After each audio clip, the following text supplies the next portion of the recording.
It's a me, a ripoff. My God. Today on. That was pretty good.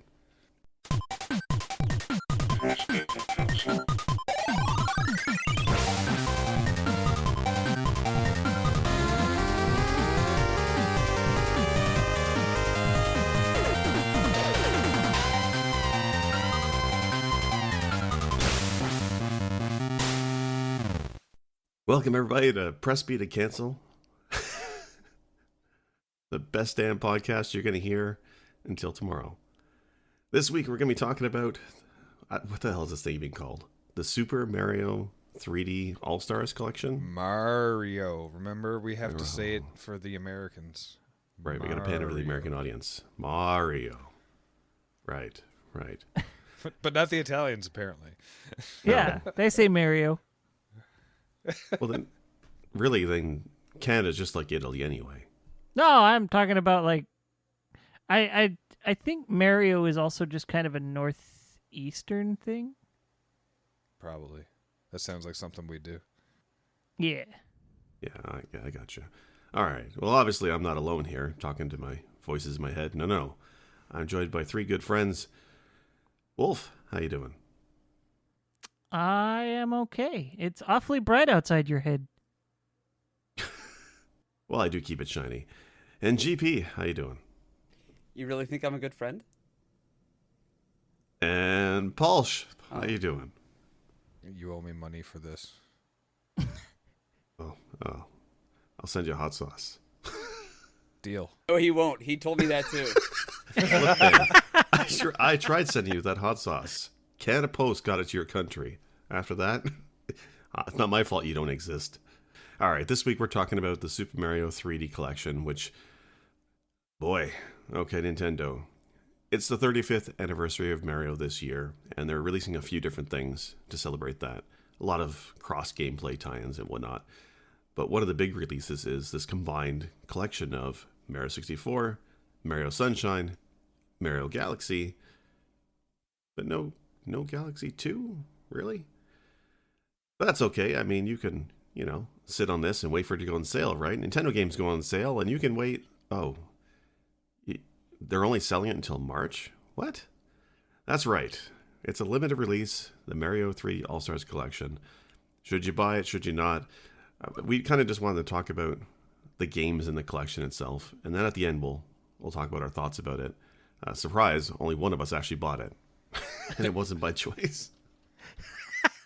So, actually, maybe we should talk about, like, when they first announced the 3D All-Stars Collection, I immediately went back to thinking about Mario All-Stars on the Super Nintendo, which was, you had the original Mario, Mario 2, 3, later on World, and you also had, new at the time, Lost Levels. And it was all brand new graphics, all remastered. And to me, that was mind-blowing. Wait, was World on there too? I thought it was just the first 3 and Lost Levels. The commercial release of Mario All-Stars did not have World on it. That was a cartridge that I think was a pack-in with the Super Nintendo. Later was a Super Mario All-Stars and Super Mario World in one cartridge. Oh, right. Okay. Because I have seen it, Yeah. but I'm pretty sure it was a pack-in. Yeah, you're right. A friend of mine, when he got his Super Nintendo, I believe he got it. And that actually accounts, I think, for some of the sales charts, because that game was supremely popular in the charts because it was a pack-in. But, it was great. I think it was a solid collection. Those are all great Mario games. I know some people maybe don't like Mario 2 very much, but whatever. It's still a great package. So this, the 3 games. Let's start off with the first one, I guess. Mario 64. And I'm going to say Mario a different way every time this episode, just to cover all the states. Mario. Mayo. Super Mayo, released in 1996. Shigeru Miyamoto, that's his baby. And he was the producer and producer and director of this one. And, who's here is familiar enough with this to maybe give a little synopsis of, not the plot, because there really isn't much one, of just the structure of the various worlds? Yeah, I can take that one on. All right. You got it. Okay. Who are you? This is Guy Prime from the Retro Therapy.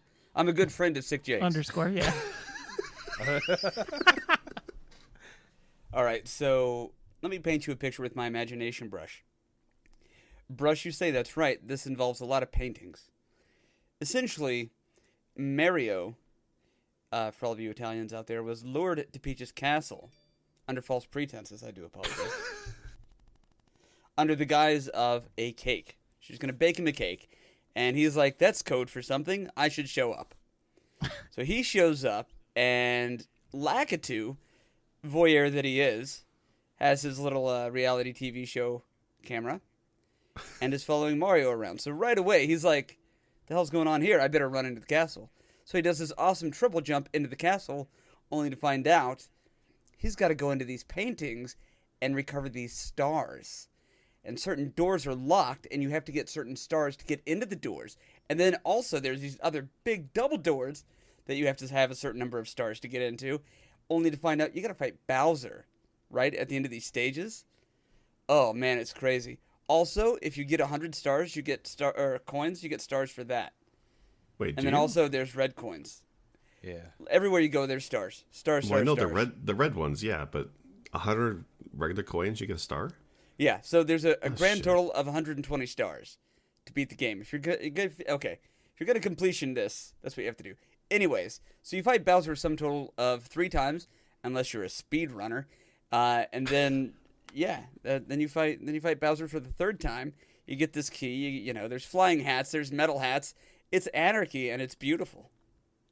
And people think Miyamoto wasn't high. And Yoshi's there for a minute too. Yes. For anybody who's wondering, too, Bowser in Canada is known as Hoser. So you fight Hoser 3 times. Oh. I personally always kind of liked how's that? So. Oh, wow. Oh. This. We might. I'm gonna need a moment. Did I meme? Did I meme correctly? Yeah, you mean correctly. Okay, sweet. Yeah, you nailed it. I mean, the plot is very light for the game, but it sets things up, and It's so much fun. yeah, and this is like, this is the first 3D Mario game, right? And this is the leap onto that new system, and it's set in a lot of ways a standard for 3D platformers for that generation, I think, right? Well, what year did Virtual Boy come out?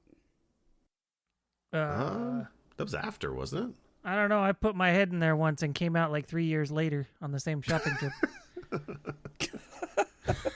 I'm just saying it might not be the first 3D adventure. No, it came out after the N64, right? I don't know. I thought it was before, but I could be wrong. I'm gonna have to Time to check check the Mind Palace. Right, yeah. I checked the Mind Palace, but my child's behind me grabbing something from my office when she's supposed to be out of here while I record. Get out! Oh! Out! Love you. I love you after the door slam. Yeah. They can hear through the door. They're not that thick. It's okay. It's okay. Anyway, yeah, sorry. I didn't mean to derail the conversation with my Virtual Boy, but... No, now I'm curious, actually, because the graphics of the Virtual Boy were not bad. They were just, red. it was the color palette, yeah. Virtual Boy, let me just check that Mind Palace. I'm thinking really It's- hard here. 95. Was it 95? It was 95. No shit. Okay. So you're right. Technically, not the first 3D Mario. But the first polygonal Mario for sure. Gotta be. Polygonal? Was there a Mario game for Virtual Boy? Thought it was Wario Land. Was it? There was a Mario Tennis, I think. Yeah, there was a Mario Tennis, and Mario Clash, which I think was just a 3D original Mario Brothers. Yeah, kind of like deal. the original POW block thing. And I don't know if we need to be talking about Mario's polygonal...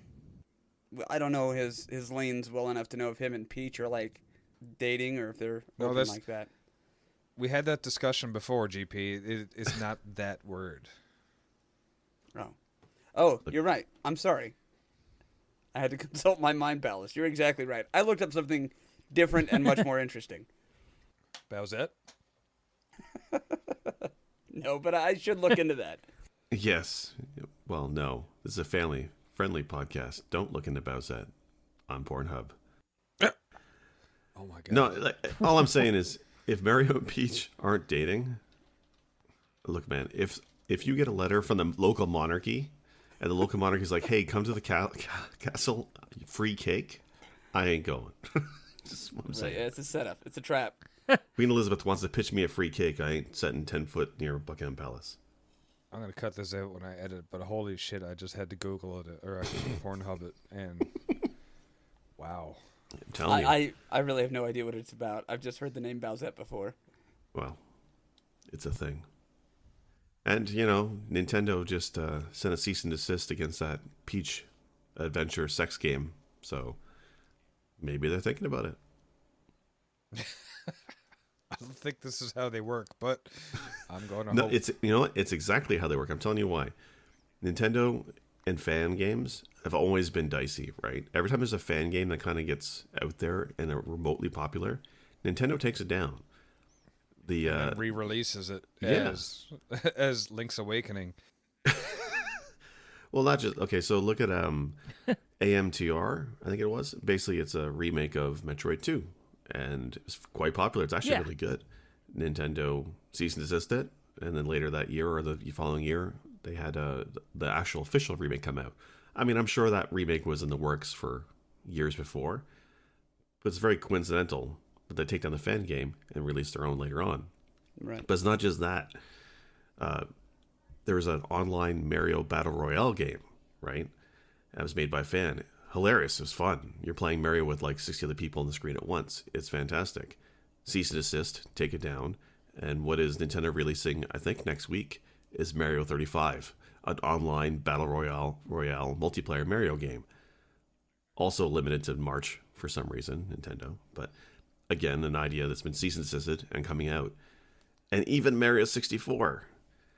Somebody does a fan port, releases it on PC, Vita, Dreamcast, damn well everything. A lot of people love that port that somebody's put together. And what happens? Cease and desist. It comes down because Mario 3D All-Stars Collection comes out this month. It's very odd, that trail. We're talking about Bowsette still, right? Yes, absolutely. Cease and desist Bowsette. No. Official Bowsette coming tomorrow. Yeah, by Nintendo. Yes. Anyway, tangents, not me. So Mario 64, I don't know. So who wants to start, I guess, and talk a little bit about, I don't know, your experience with Mario 64. Do you like it? Do you not like it? Have you played it recently? Does it hold up for you? I love it. That was the reason I wanted an N64. I was starting on the N64 because my cousin rented one, and renting consoles was not a common thing where I'm from. So he rented it from the place that nobody ever rented from because it was so far out of the way. And he's like, called me over. You got to play this. You got to come see this. And immediately I was just like, this is so cool. Just to be able to running around in like a 3D environment like that is mind blowing for me because the only 3D at that time was like Star Fox and stunt race effects, and I was like, this looks like crap. This is garbage. I had no idea like how technical it was for being 3D. So Mario 64 looked really good. I was like, okay, now I can get in on this, and immediately was in love with it. Just because the sounds, everything, it just screamed everything Mario, really, for me. I was like, oh, like, I loved the voice of him. Just the way, like, the evolution of playing the original game, then the second and the third Super Mario World, and then this one, anything else in between, even Mario was missing. They all just kind of evolved. I felt like it was just a really good evolution of the whole series, like the whole franchise. And there's a lot of tech behind the hood for Mario 64. I think it was a Silicon Graphics workstation that they used to make the 3D models and whatnot for this game. So it was definitely a leap forward. So definitely a jump. Wolf, what about you? What do you think about Mario 64? I really enjoy it. When I first played it, I was one of those kids who got to play the demo, like that was on constant reset at the local Toys R Us. I think for Christmas that year, my cousin got an N64, so sometimes I'd go over to his place and I'd get to play it for a little while, and then, it was a few years before I actually got to play Mario 64 uninterrupted. Like I got to actually play through the entirety of it, and I loved it, save for a couple of points that, water levels, but A bad water level? for What? the most part, I loved the game, and I even think it's kind of aged pretty well. Yeah, it's the camera angles have issues. I mean, what game doesn't from that era? Everything else about the game is aged particularly well, I think.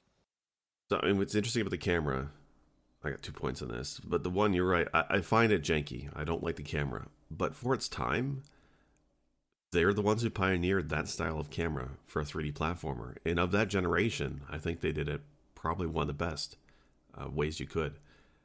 The idea of having the Lakitu with the camera as the analog of him moving around you and using the right buttons. This is before 2 sticks were on a joystick, but using the buttons to swing the camera around you was, I think, revolutionary. So, I mean, nowadays, a little bit dated, but back then, amazing. And then, GP, before I turn it back over to you, it's been stuck in my head since we started when you mentioned that, Lakitu's a voyeur. You're right, because he's just following Mario around as he collects all those stars. As he dies dozens and dozens of times, you have Lakitu recording the world's longest snuff film of Mario. Oh, God. It's kind of sick. Not only that, but you also get to see the finished product because when Mario dies, you get to see the game over. You get to see all the star wipes when he succeeds. Yeah. But let's okay. Let's not assume that Mario, you guys have got me saying it now, is innocent here. If he goes over to the castle under that false pretense of that cake, thinking maybe that's code for something different, maybe he invited Lakitu, said, "Dude, it's happening. Bring the camera." I'm just putting it out there. I have nothing. This is not even a fan theory. Though there are some interesting fan theories about, and I think we've mentioned this in prior podcasts, about how Mario only ever saved the princess once, and every other iteration of Mario is some sort of retelling of Super Mario Brothers 1. 2, of course, is just a dream. 3, they've admitted, is a stage play. Super Mario World, I don't know. But then there's this one where it was like the reality life in front of a TV camera sort of way of telling how heroic Mario is. And he's just at this point like a celebrity in the Mushroom Kingdom who, keeps wearing his leather jacket to the bar, even though he's 40 years old, so to speak. My goodness, was Super Mario 64 just a Mario reality show before reality shows hit it Essentially. And I think if Mario knew about that, he may have helped plot the entire thing about, hiding the stars, kidnapping the princess, all that kind of stuff. Are you kidding me? About what part? Get out. I said a lot of nonsense there. Out. Fine. Yeah, you better get out. All right, well, this is fun. I've been Sorry. Guy Prime. Yes, I love you too, but get out. Go to bed. That's great. It's just fucking I'm losing leaving this in, by the way. it. Of course you are. And they sneak in, and then you're like, get out, get out. Finally, you hear slam on the door. But no, I absolutely adore Mario 64. I'm with Paul. I think it's aged well. And I oftentimes go back and forth about whether or not it is actually my favorite of the Mario games. I will dissent in opinion from Werewolf in that the water levels in this game suck. I disagree. I think the weak level in this one is Hazy Maze Cavern, or Hazy Maze Cave, whatever it's called. I mega loathe that section of the game. But the water level's not that bad. And the ice level's not as bad either. For an ice level, yeah, I think you're right. It was pretty forgiving.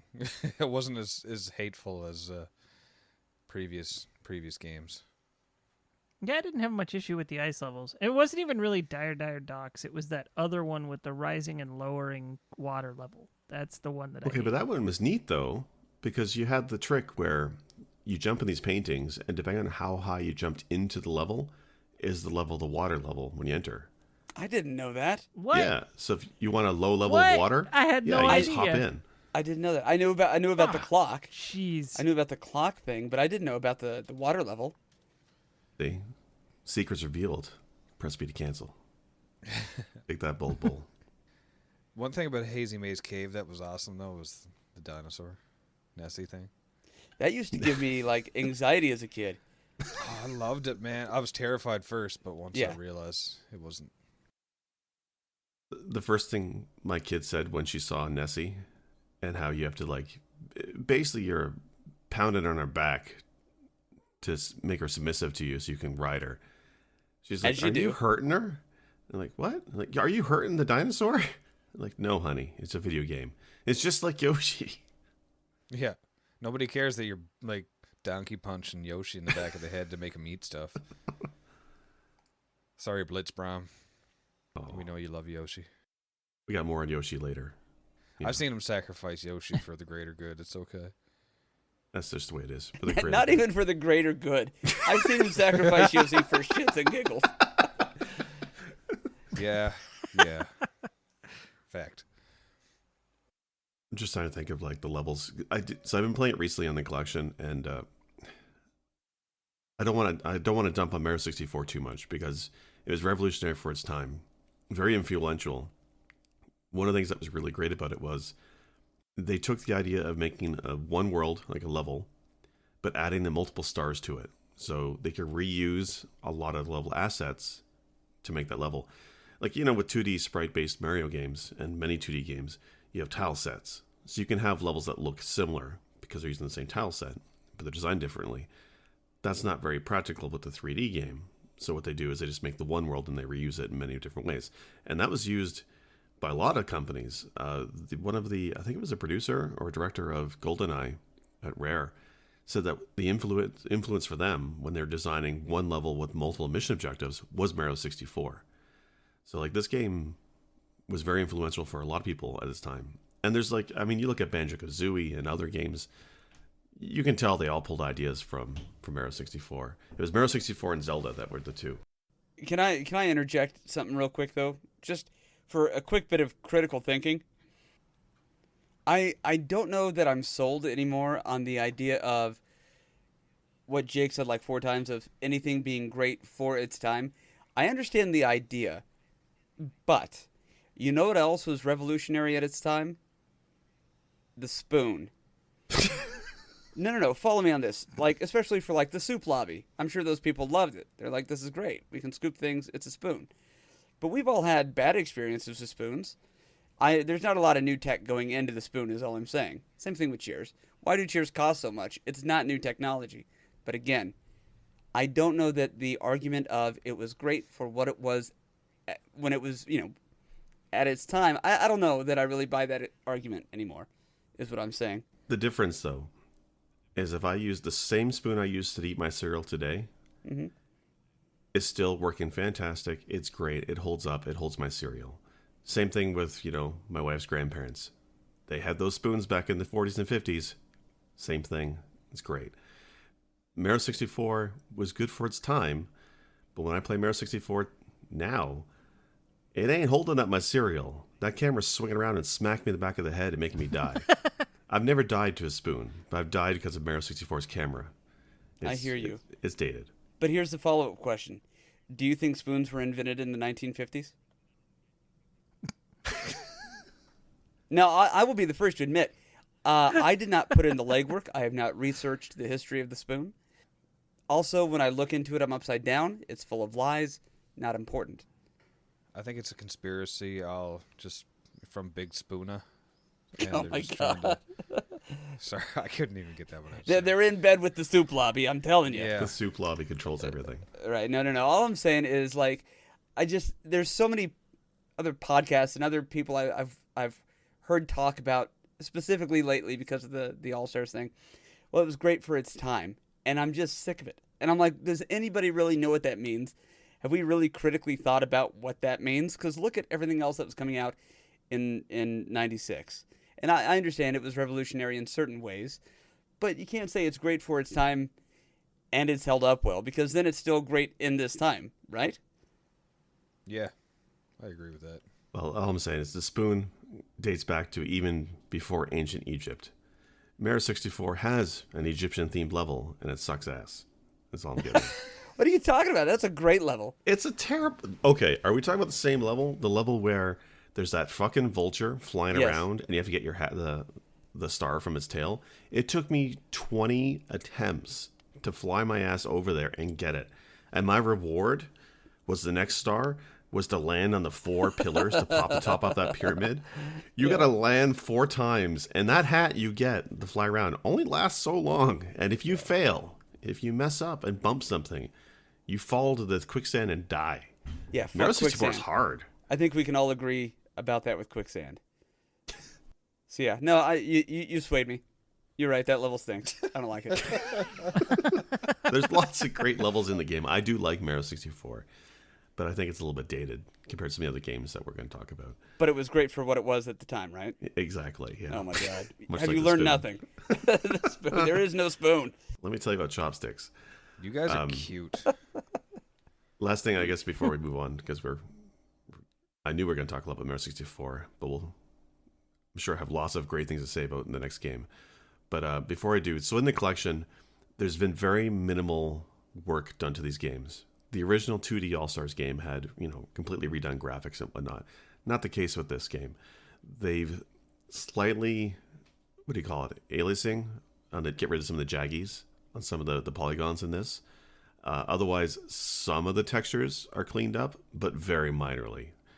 Is that the jackies? Is that a technical term? Because you're using all the other terminology, and now I'm confused. I'm like, Well, I'm all about technical jaggies. I think it's aliasing that they call it. Because basically the game's been up-resed, but they didn't even change. Like, it's not a widescreen game.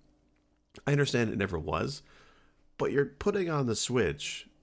Widescreen TVs are not, like spoons from ancient Egypt. They've been around for a while, but not that long. But, I mean, they could have at least increased the view of the screen. They didn't even do that. I don't know if you guys have ever played Mario 64 on the DS. I haven't, but I was looking it up a little bit. Have any of you guys played that one? Yes. Well, no. Typically, if you're playing a game where you have the option of being multiple characters from the Mario universe, I'm citing specifically, well, really starting with Mario 2, Doki Doki Mario 2, and any other. Mario is always the most average character there. He does everything about a 5 out of 10. He jumps 5 out of 10, picks up things 5 out of 10, races his cart 5 out of 10. But in Mario 64 for the DS, I have never been so happy to just have a standard normal character. Everybody else is either like, it's like just trudging through quicksand playing as Wario, or I couldn't stand anybody else on that. Just be Mario forever, please. Really? So the multiple characters in that version, there's different power-ups, like they bring back the mushroom that changes your size. It sounded like they added a lot to it. I just think that adding multiple characters to choose, I think you could choose from. Adding the multiple characters was one thing too many. Everything else is fine. Okay. I mean, they even updated like the character models. Like Bowser looks a lot different on the DS version. I think better. I think the textures are not quite as good as N64, if I'm not wrong. But the 3D models are updated, and they added a bunch of stuff. But you think they did all that work for the DS version? You think they could have brought some of that over, even a little bit, to the 3D collection? But no, it's the barest of ports of Mario 64 to the Switch. Well, do we know for a fact that they didn't? Like, has anybody beat it with all 120 stars? Is there any, new game plus content? No, as far as I know, there's none of that. I mean, people have been speedrunning. There's a speedrun now to beat all 3 games on the 3D collection, which I think is hilarious and insane. The speedrunner community, I think, largely is pissed off because they changed Yes. a few things. There's more lag whenever you go into a painting. I don't know if you can do the backwards stair jump thing to... yeah. Yeah, they took out the backwards jump because this is the revised ROM from Japan that released after the fact. So yeah. All right, that's Mario 64. It's a good game. It's a revolutionary. It's got a legacy. Fantastic. it was great for its time, is what he's trying to say. Look, if you think it was just okay, you are going to be in for a long back half of this episode. Jay. Look, Yeah. look, if the soup lobby has gotten to you guys, we got to talk after the podcast. No, I'm just saying that don't worry about how long we're talking about 64 because Sunshine should be pretty quick. All right, well, okay. So Mario Sunshine came out in 2002. Also Miyamoto. Tezuka, I think, was designer in this one because they're the partners in crime. And, okay, I did not play it before in the past. I own a GameCube, but Luigi's Mansion kind of put me off of the Mario franchise for a while, so I never even looked at Sunshine. I did watch some videos of it. Giant Bomb, it's a favorite website of mine, and they did a whole playthrough, and it was hilariously bad to see them go through that game. It's definitely a sequel to Mario 64. Instead of having a central hub castle, you have like a whole resort town. It's basically Mario and Peach on vacation. And that hub town spreads out into the various worlds. The various worlds have their own stars to collect, or they call them shines. But the plot, though, is interesting. Like the whole graphical style, it's got that painterly, cel-shaded kind of look to it, which looks really nice. And it looks great on the Switch, too, but it hasn't really been modified. It's just, again, up-resed. But it still holds up graphically. But the story is Mario and Peach are on a vacation. They're on a plane. They're bringing on Toadsworth, where the hell he is. And then they land on this island of Delfino. And then all of a sudden, there's this rampant graffiti and pollution on the island by somebody that looks a lot like Mario. So the local police arrest Mario, throw him in prison, literally in jail. Like there's a sham trial, the whole 9 yards. And his punishment is convicted is to go to the island and clean the pollution and recover the shines or the stars. And there's 120 of them, much like Mario 64. But the opening to this game is like 10 minutes long. It's a dark plot. It's like the Majora's Mask of Mario. Have any of you guys played it? I've played a little bit of it. I never got as much into it as Mario 64 because I didn't have it as long. I had a GameCube, and I found out I even owned it by mistake. How does that happen? I bought a used GameCube off of somebody, and it was in the GameCube when I bought it. And that was that happened to me twice. The same thing happened with the Wii and Twilight Princess. But I digress. No, I played it. Oh God, probably a solid 4 or 5 hours in one go, and then the one I bought it from, I was like, "Look, I got your game. Do you want it back?" And they were like, "Oh, that'd be great." So I was nice and gave it back. But I really did enjoy it when I was playing it because it had the cheesy like clean up the world aspect to it, but it still played like a Mario game. So yeah, control wise, it's very similar to Mario 64 in the moveset, right? You still have the same like backward flips and triple jumps and whatnot. The major addition is the flood pack, which basically a water hose thing that you spray it and clean the pollution. On the GameCube, it was a little awkward because you had those analog triggers. And if I remember correctly, you push halfway and it squirts, and if you push all the way, it lets you stay in place, something like that. And that's been removed on 3D All-Stars, and they replaced it with a separate button for it. But I mean, otherwise, the other thing was so a lot of people don't like inverted controls, and I believe the original was inverted. Not just up and down, but the left and right was inverted, which seems very odd to me. So in this port, they've switched them around. But they didn't put in an option to switch it back, which is kind of odd. Like, I know it wasn't well received, but you change it, and then for people who are fans of it, they can't go back. It seems awkward to me anyway. But it's the problem I have with it, and I noticed it right away, was the moves are the same, but the controls are very loose, right? So in Mario 64, that flip jump, that run and then you flip backwards jump, I use it all the time, and it felt great because you could pull it off on command. It happened when he wanted it to. It was very snappy. In Mario Sunshine, I'm just walking back left and right, and I feel like I'm flipping when I don't want to be. Several boss encounters, when I'm just trying to jump forward or to the side, because of the controls being so slidey, you flip and backflip without even trying. And it was messing me up constantly. I don't know if you guys remember that at all. It's been a long time since I've played this game. I probably played it about a month after it came out.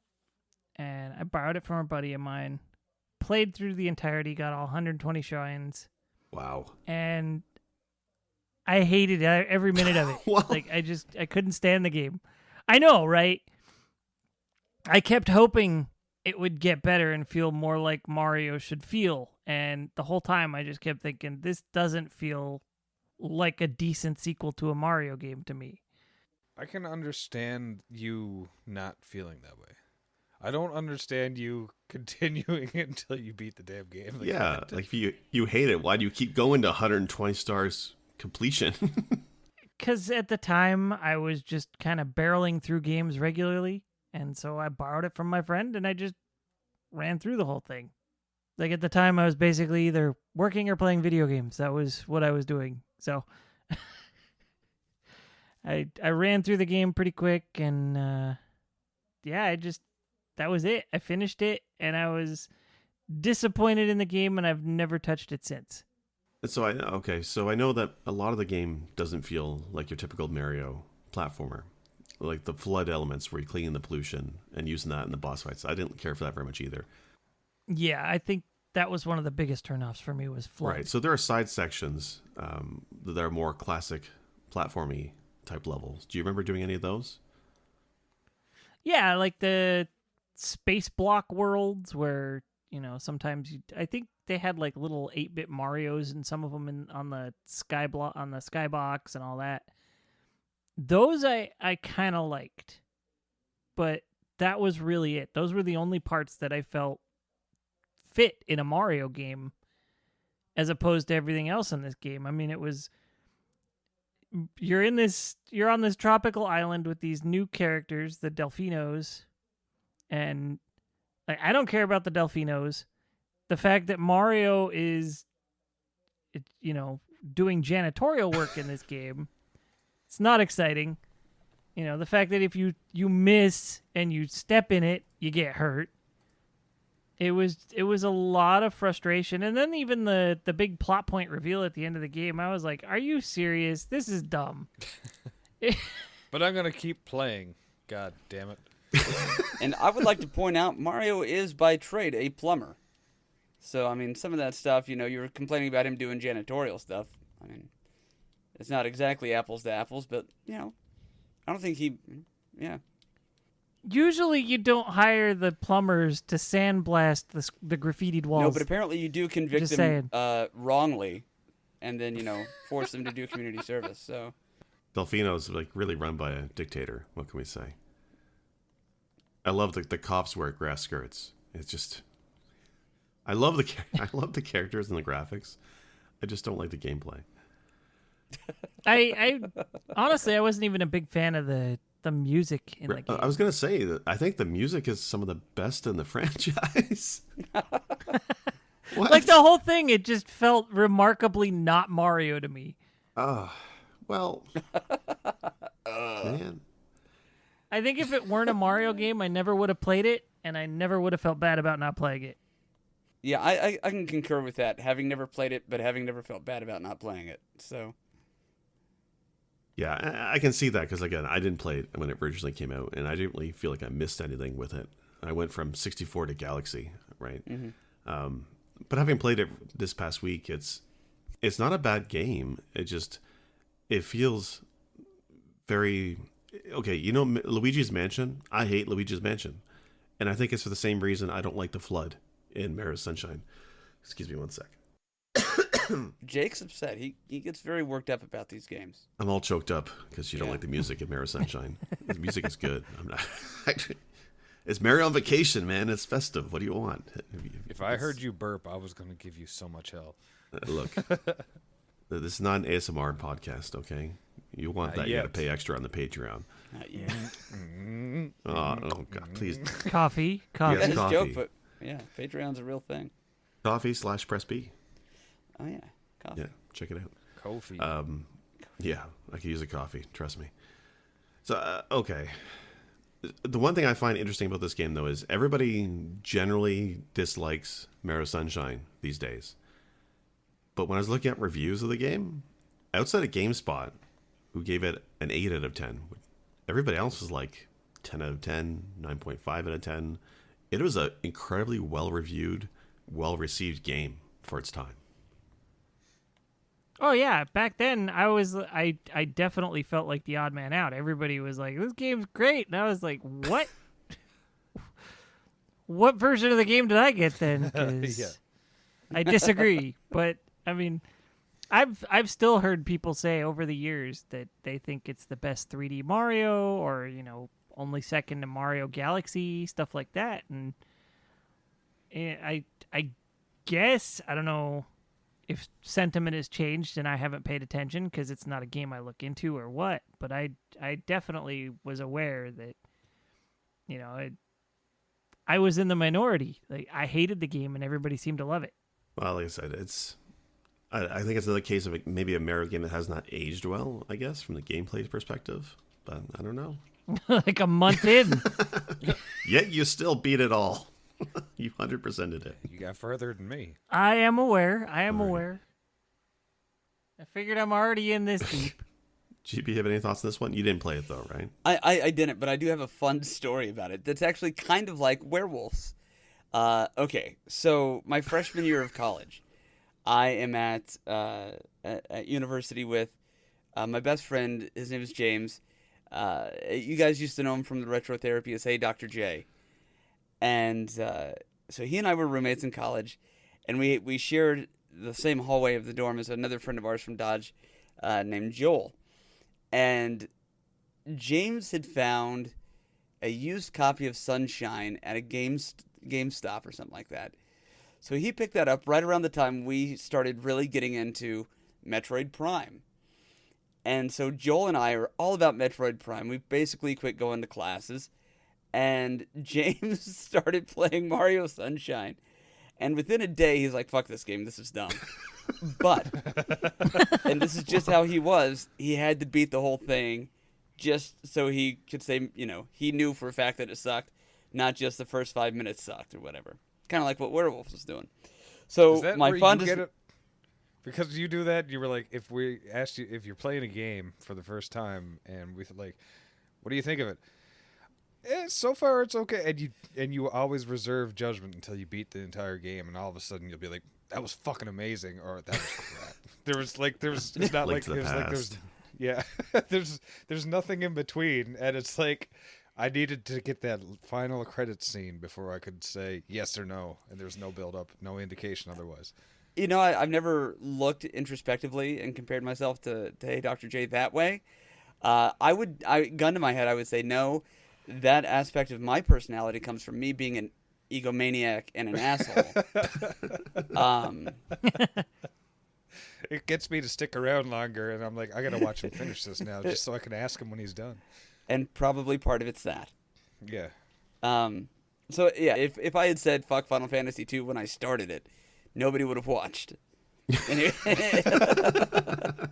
But no, my fondest memories with Sunshine are me and Joel being kicked out of the dorm room to go back to his dorm room to play Prime because James is so pissed off at himself that he had set his mind to beating this game. And he was pissed. He could not abide. And he was like the most chill dude I ever met. So we'd come back from playing Prime and he just wouldn't want to talk to anybody about it. It was great. And wow. No, James, he was very strongly opinionated about most things. For being chill, I understand I just said he was chill, but he stuck to his guns. And so, no, that's my Mario Sunshine story. He was so livid about it that I never had a desire to pick up the sticks for that one. Yeah, I wasn't bent out of shape that I played it. I was like, well, it was the newest Mario game. I played it. I can at least, tell people that I didn't like it, but it's not because of the first hour. It's because right, the whole thing was a potato. But keep in mind, also, me and Joel would come back just cracking up and having a great, like sharing stories about like finding stuff and really discovering Prime. So it's not just that he was playing a shit game. It's that two of his buds were coming back, having the time of their life playing this other great game. So I think it was deserved, his piss offedness. Well, speaking of assholes, not Prime. No, Yoshi. Yoshi's in this one too, and I have to talk about this. So he's in this game. It's neat that you can have Mario riding Yoshi in a 3D environment, but his power up, he eats fruit, and then he spits it out as a weapon. But the meter that tells you how much juice you have left, I'm pretty sure it's a picture of his stomach. And you're force feeding Yoshi fruit so he can vomit on your enemies. I'm pretty sure. And it's a game about Mario going around and cleaning things up. It's the grossest thing I've seen in a game in a while. Like Booger Man level of gross. Jake's also like disgusted by the fact that if Yoshi eats a red Koopa, it's so spicy that he burps fire. Yeah. Okay. Don't say it. No mouth sounds. This now, correct me if I'm wrong. Good. This is the one where if Yoshi goes in the water, he just evaporates, right? Does he? Wow. Is this the first time Oh, they I did can't that? remember. It wouldn't surprise me because, I mean, historically, when you drop him in a pit, he disappears, right? That's a horrible retcon. I mean, you realize in Mario World, one of them was birthed underwater and he was blue. Yeah. You just, like, if you're just running along the beach and step in the water too far, bye, Yoshi. You just, like, I don't even, Scooby-Doo endings his way out What of do you there. want to do? Show his, like, decaying corpse under the waves? Like, they're not going to do that. It's a kid's game. Well, But he could have like at least turned He's, into like, a gremlin or waist something. deep in the water. Why is he evaporating in the water is he at cotton all? candy? It's something else, man. Yoshi is... I don't think there's ever been a game where Yoshi gets a good deal. He's always treated like crap. I was just gonna say I don't remember if Yoshi does that in any other games. He might have done something similar to that in the Switch one, Odyssey. But is he in it was Odyssey? less frustrating. He is. I thought that was he's an in Assassin's Creed at game. least one area. Yoshi in Assassin's Creed? But he also wasn't a major mechanic of the game. He was also Okay. in Metal Gear Solid. He's just choking bad guys out with his tongue. Was he the one that was riding around on roller skates planting bombs? No, that was Fat Man, I think his name was. But I could see how you would think that. Yeah. So real quick for the poor perspective on the collection, it is widescreen. So I'm not sure if the GameCube one was originally widescreen because I think some GameCube games supported that, but on this one it definitely is. But what's neat, or not neat, weird, is that the original game has audio tutorials for the controls, right? The backpack speaks to you, which is weird, but it's like, press B Oh, button yeah. to do this. So in this collection, they cut out the sound of the buttons because it's different on the Pro Controller or on the Joy-Cons. So they kind of like try to patch it in, and there's a couple dialogues that will mention the new controls as opposed to the old GameCube controller buttons. But all the button prompts in the game, like when you talk to people, you walk up to them, A will flash on the screen, but it's actually B button you're supposed to hit. Your flood pack I think it's X or something to change it, but on the screen it's still the same kidney-shaped button. So it's like very sloppy port, which seems to be the theme of this collection for Nintendo. And it's very odd. It seems like maybe it's COVID. I don't know. Maybe it's budgets, but it really feels like they didn't give this collection the attention it needed to. It's like I feel like they would have been better off celebrating the 36th anniversary instead of the 35th. I don't know. All right, so let's get to the last game in the collection, which is unfortunate, but we can mention that later. But it's Mario Galaxy 1 only, no 2. I didn't get a chance to play very much of this as part of the collection. I had played it when it first came out. I seem to think I beat it, but I remember very little about it. Can somebody talk a little bit about the plot of this one? This is the one that has the weirdest plot of probably any of the more recent Mario games, where it starts where Mario's on his way to the castle as per usual. I don't remember why in this particular instance, but he's headed to the castle. And on his way, Bowser attacks the castle Hoser. with I want to say, a fleet of airships and a UFO. As you do. So And, we're going to Canadianize all the this. little- Hoser attacks with Foo Fighter. The hockey puck. Yeah. And then all the little toad soldiers are like throwing spears and shooting cannons, but So savage as fuck. they basically cause this problem that results in it was so out there I don't really recall exactly what happened, but I think they sort of destroy the planet. Like everything gets sucked into a vortex. I'm pretty sure. I'm picturing Return of the Jedi with the Ewoks, but I'm just thinking like someone photoshopped toad hats on them. And so you end up in space on this ship that's captained by Rosalina.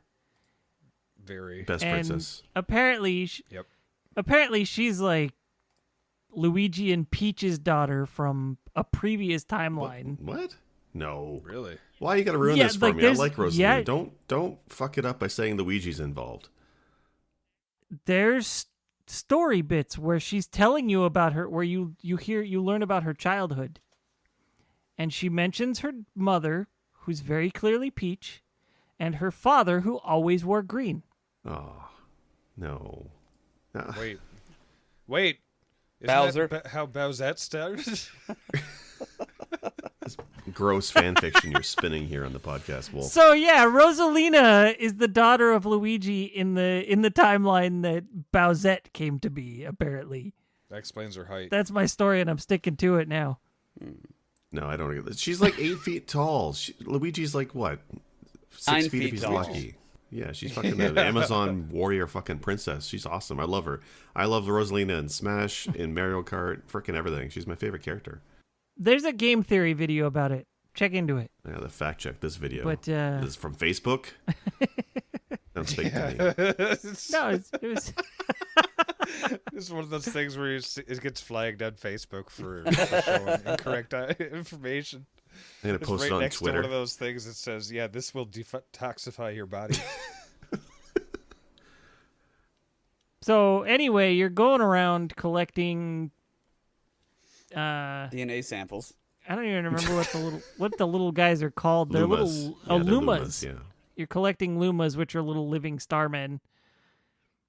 And then you're just exploring this universe of little tiny galaxies of planets that Mario runs around in 3D.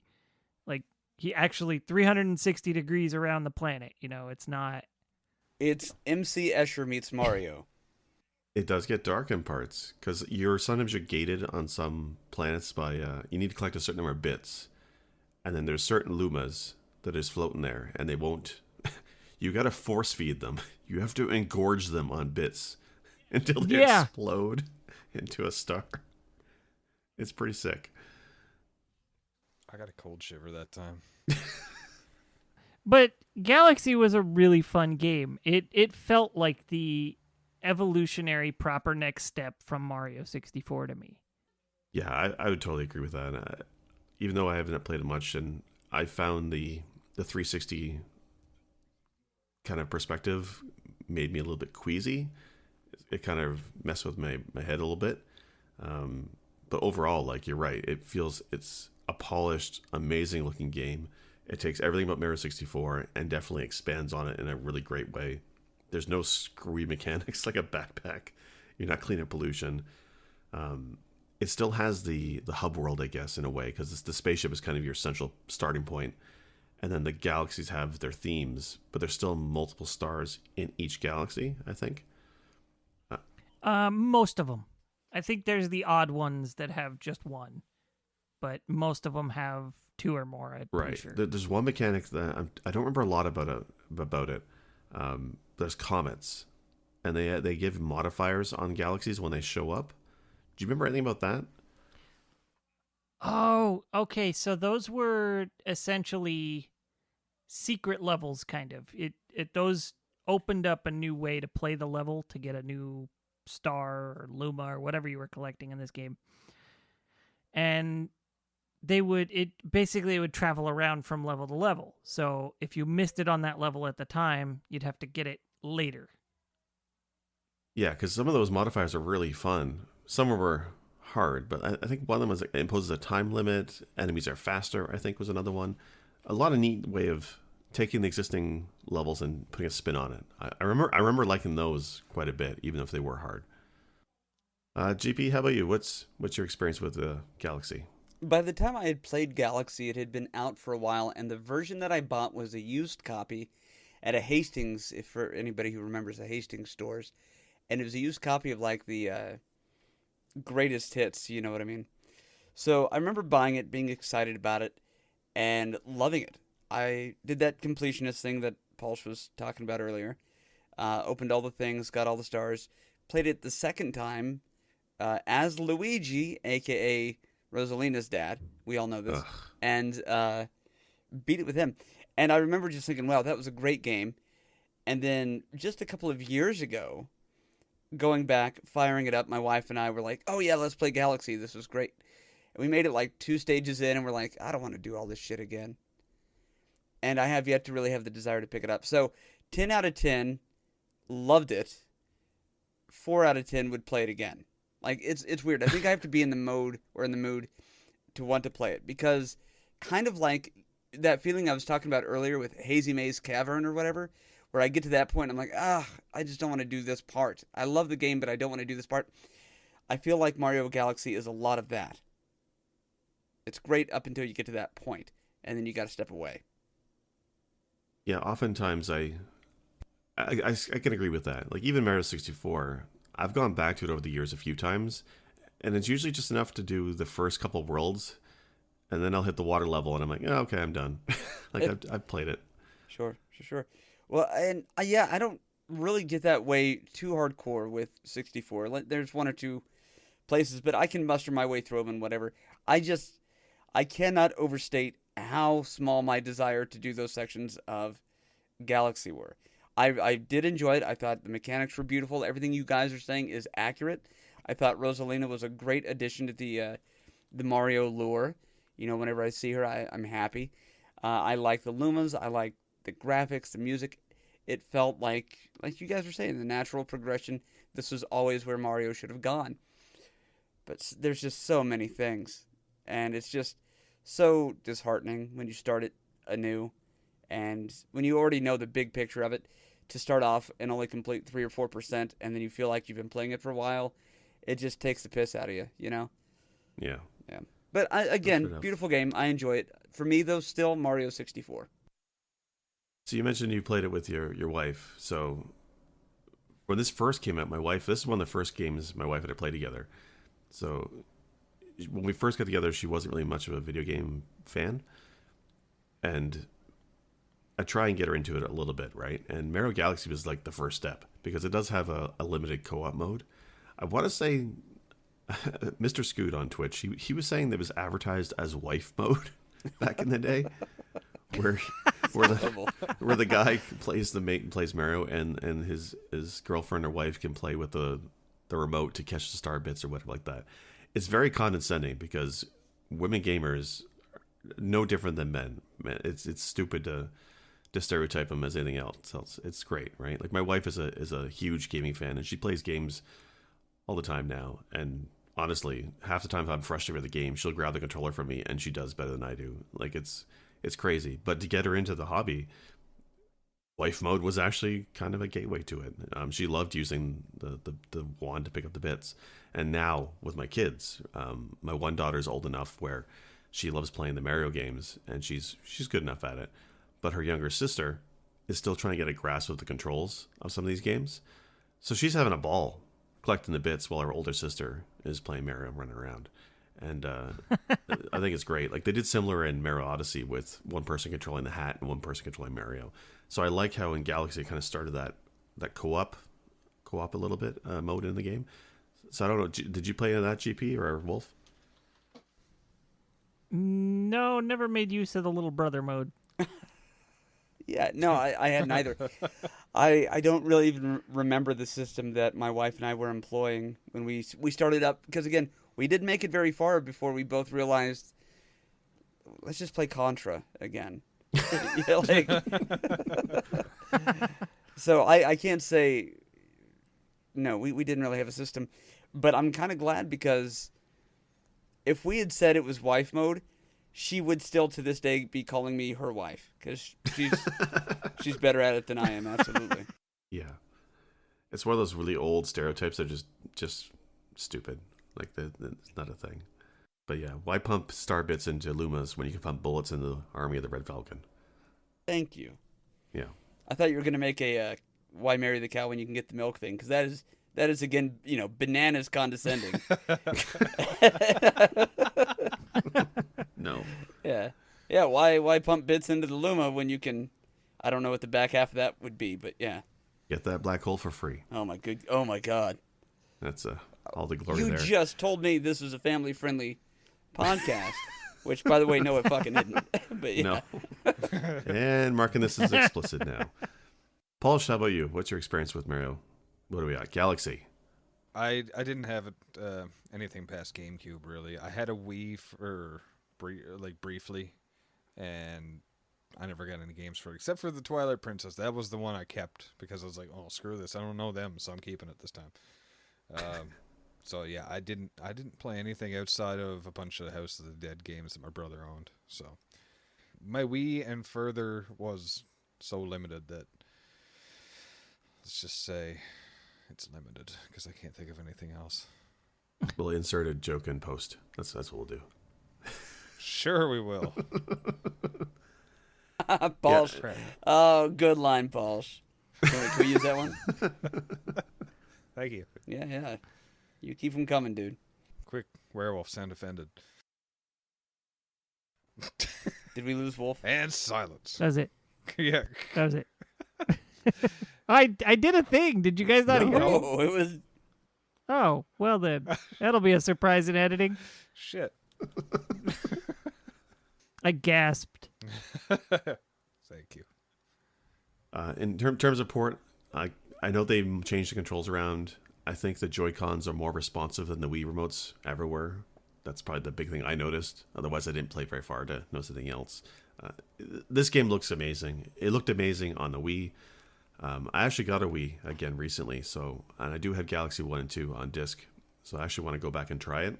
But the Switch port looks nice, but of the three, there's not much they had to do to make this look good. It already looked good, so I think this is fine. So it's aged well, or it's good for its time. This one's aged well, right? Now this is the motorized spoon. This is the spoon to the next progression. It's revolutionized the bowl of cereal. Yeah, it automatically throws food in your mouth. I feel you guys have missed my point. To be fair, though, it was a really stupid point.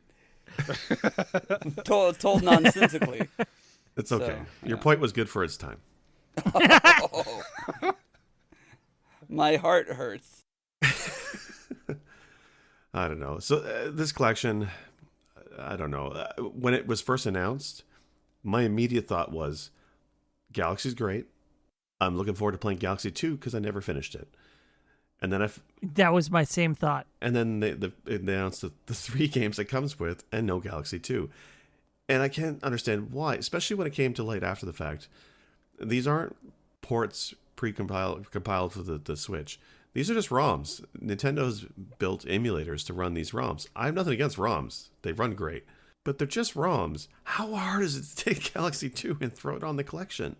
Yeah, they already did the work for Galaxy. Yeah. Galaxy 2 runs on the exact same engine, doesn't it? As far as I know. Basically the same thing, so they could have just thrown it on there. Well, no loss. It's super disappointing. The value proposition for the game goes way up because I'm sure there's a lot of people who never played 2 and probably thought the same thing we did. That was like, I'd like to play Galaxy 2. I've never played that one. But then not in the collection for some reason. Right. So no Galaxy 2. So that immediately, to me, doesn't make it worth the full sticker price because it's a full price game. The missed opportunity to include some of the stuff from the DS version of Mario 64. Didn't even try.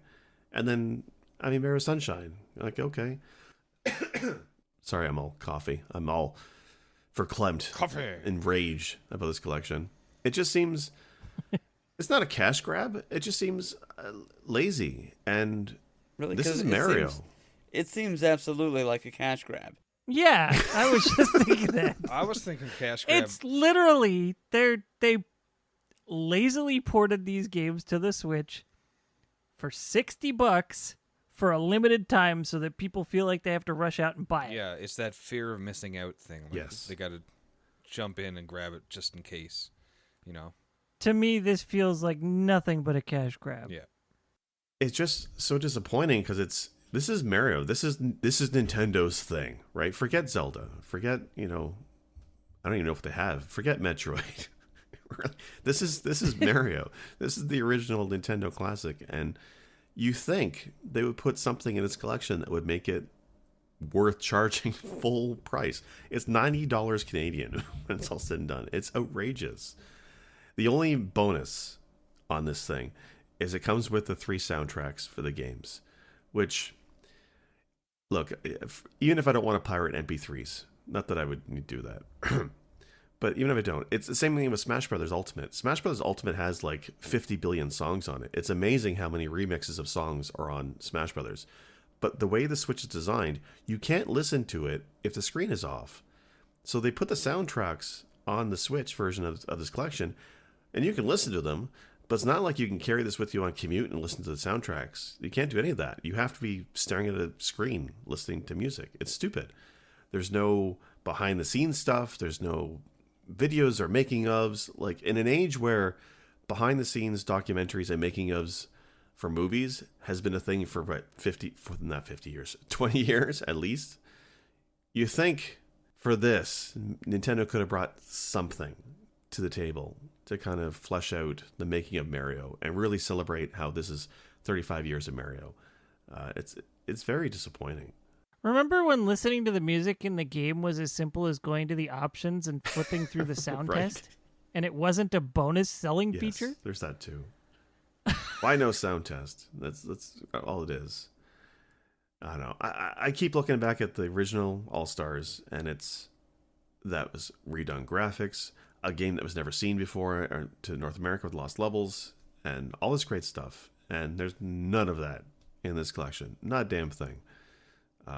Like I said, I bought it. Only reason why is because I stupidly opened up the eShop when my kids were around and they saw a new Mario game. And that's fine. And who am I to say no to my children? So I picked it up. How about you guys? Are you just telling them to get out of the? You're like, get the fuck out of this room. I wasn't Door slam. lovingly get out. Of course, yeah. My daughter gave me a hug. You just didn't see that on audio. But anyway, Paul, what about you? If you don't even own a Switch, No. But my new roommate does, so I might try to convince him to get it, just for spite. why? You're going to be the little devil on his shoulder so he spends $60 and is unsatisfied. Yeah, well, I mean, Actually, you're in Canada. $90. oh, not gonna. If it's that much, I'm not even gonna bother. That's mean. Full price buy, man. Yeah. I would do that and then be like, I'm a little light on the rent this month, but you know why. Yeah. Dude, Breath of the Wild is still like $70.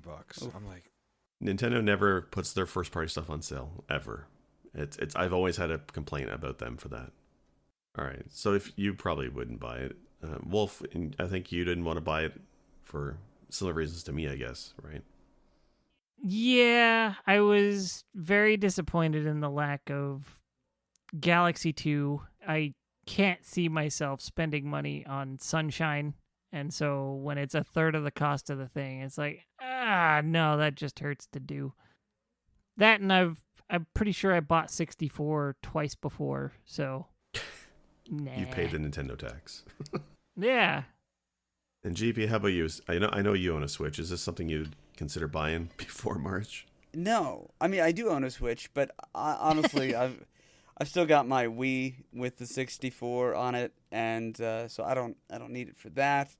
I've still got my version, my player's choice version of Galaxy. I have zero desire to play Sunshine, so no, I'm okay without it. But I will still play those other 2 games on the old systems. That's great. But no, I don't need the new stuff. Yeah, I mean, the only thing I'm looking forward to really with Mario's 35th anniversary is that Mario 35 Battle Royale thing for the limited time it's going to be available. I'm interested to see that. It's also free. And it's hard to argue with free. Yeah, I'm interested to see that, and I'm interested to see what kind of complaints it gets if it's a success come March. Well, you just know if it becomes a runaway success, like it's a lot of the influence for that comes from Tetris 99, And people love Tetris 99. I'm one of the fans too. 99, 99, Uh-huh. 99. Sorry. But Tetris is great. Yeah, in April it's just gonna be you have to buy it. To Yeah, play or it. they may just say, we hear you. It's now free for Nintendo Online members, and they'll give another reason to subscribe or a reason to subscribe to Nintendo Online. Because right now, there's very little reason to subscribe to Nintendo's online thing. It's pretty bare bones. So I can see it being permanent if it does well. If it doesn't do well, Nintendo just pulls it, and you never have to worry about it again. So. Yep. All right, but the 3 games, Mario 64 for sure, Galaxy, people should have played those. I feel like if you've not played 2 or 3 of these games, it's worth it. Even if one of those games that you haven't played is Sunshine, it's still worth it. But if you've played at least 2 of these games in the past to a fair amount, it's not really worth the price tag. It's too much money. I agree, 100%. I think the way you said it is accurate. If you have either never played or if you just don't own your version or your copy of it anymore, yeah, that's a convenient place to get those titles again. But if you already own them, there's no reinventing of the wheel being done. Yeah. It would just be to have a second place to play it. Like, not even a remaster. It's just port. That's all it is. The Bears one. Like when we did an episode about Spyro Reignited, and that was Yeah, I was just thinking so about exciting. That was an awesome remake of the Spyro trilogy. Enough where I didn't care for the originals, but the remake, freaking awesome. And nothing remotely close for that. Had they done a proper remaster for these 3 games, I think excitement would be through the roof for Yeah. them, and it would be selling like crazy, and justifiably so. But if it's literally just ROM ports. Yeah. It's, Especially if you had done the remaster for Sunshine in a way that would have made it into Galaxy 2. Then I definitely would have bought it. Oh boy. honestly, they wouldn't even need to remaster Galaxy and Galaxy 2, probably. No. Those look really good. They could have taken Galaxy 1 and 2, put together as a bundle, and probably sold it, maybe not the full price, but 3/4 of the price. No problem. Well, here's one of the theories I've seen is that after the March deadline, that they're going to split it up into 3 different purchases at $30 each. Yeah, if they do that, then it's That's a cash grab. that is a cash grab. But actually, Yeah. I probably wouldn't mind spending $30 on 64, because actually to have that portable would kind of not be horrible. But I don't want to spend 60 for it and then never pay attention to the other 2 games. I don't know. My hypocrisy knows no bounds. Don't you have a DS though? Isn't there 3DS version of Mario 64? There is, but I don't own it. I've played it, but I don't own it. All right, well, this is a beefy episode. That's pretty good. Yeah, Yeah. it is. All right, folks. Pulse, where can people find you? Yeah, and Twitch sometimes. Well, I saw you doing some woodworking the other day. That's pretty good. This is true. Yes, I've been farting around in the wood shop while I still have access, because it gets Some really cold. In the woodworking, winter. some wood burning. Yeah. So you can find me at twitch.tv/Palsh109. That's PALSH 109. And Wolf, how about you? Where can folks find you? Well, I know I keep teasing this, but I mean, the line of sight is there, but it's not as soon as I thought. I will be streaming again, probably by the end of the year. Werewolf, WAREWULFF. You can find me on Twitch or Twitter. I'm telling you, I'm never gonna play Yakuza, so I get to live vicariously for you playing through the series. So I miss your streams. And GP_, where can folks find you? Oh man, it's going away soon. I promise. You were bring on the No, hyphens. yeah, you can find me right.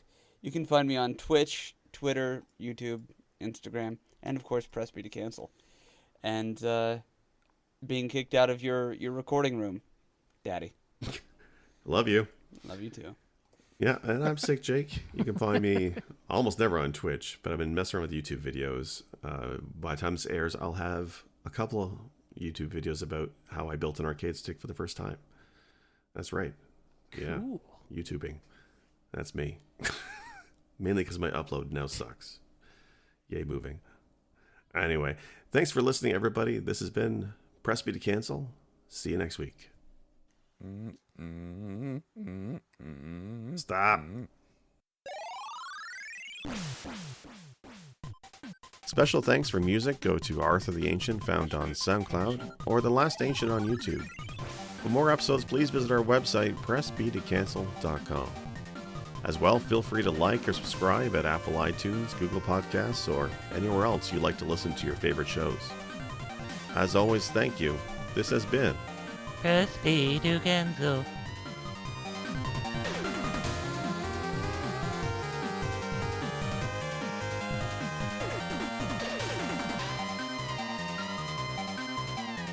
Press B to cancel.